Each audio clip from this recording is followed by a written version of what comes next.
Hi there, my name's Shari, and my job I view as giving you reports from the field. Again, a little qualitative research based on talking with people, so I hope you can learn from what I've been learning from. This past week, I encountered somebody who was from the Bailey neighborhood who has long experience with living in an overlay district, and they said to me, I'm getting kind of confused because I've always thought that I can't have a long-term guest in my home with my family in this overlay district because I can't get a rental license even if they don't pay rent.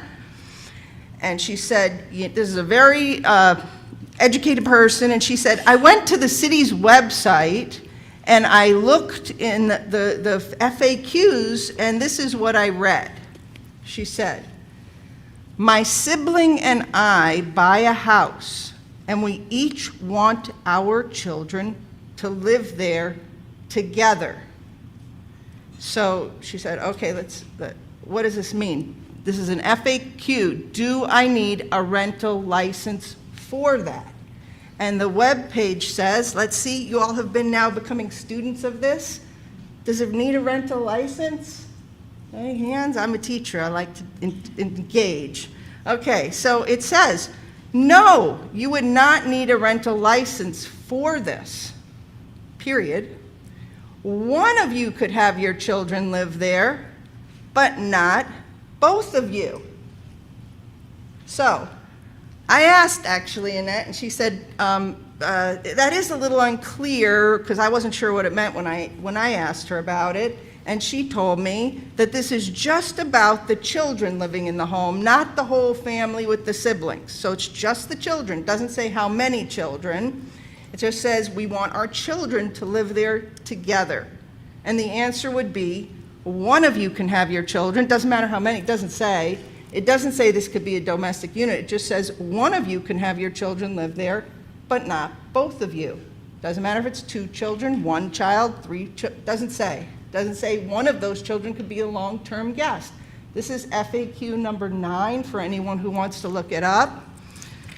So more confusion, again, so some of the analysis on Kathy's FAQs that are posted on the Housing Commission are similar in nature to this one of which says, I don't live in East Lansing, but I own a home there, and my child and her friend want to live in their house. It kind of parallels the cousins living in the house. I have known my child's friend since she was a baby, and I consider her to be my second daughter. I have lots of people who are like that in my life, so I like this one. So it says, do I need a rental license? And it says, no. In this situation, both your daughter and her friend are part of your family, with the friend falling within the definition of domestic unit.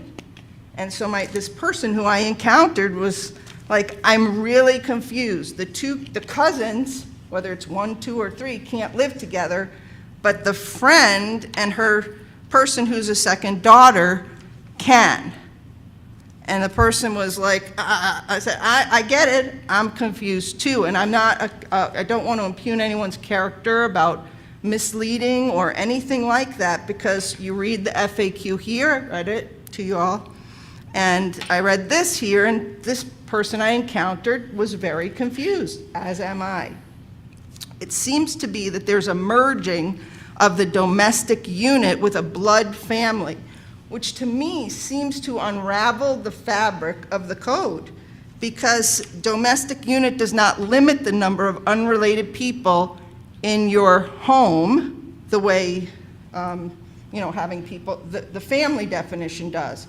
So the family definition says you can have a single person with 1 unrelated person. We've been told that many times over. And so once you merge a domestic family with the definition of a blood family, you've now opened yourself up, in my mind, and this is the discussion I was having with this person, to having unlimited unrelated people, which the code 30 to me seconds remaining. Clearly says.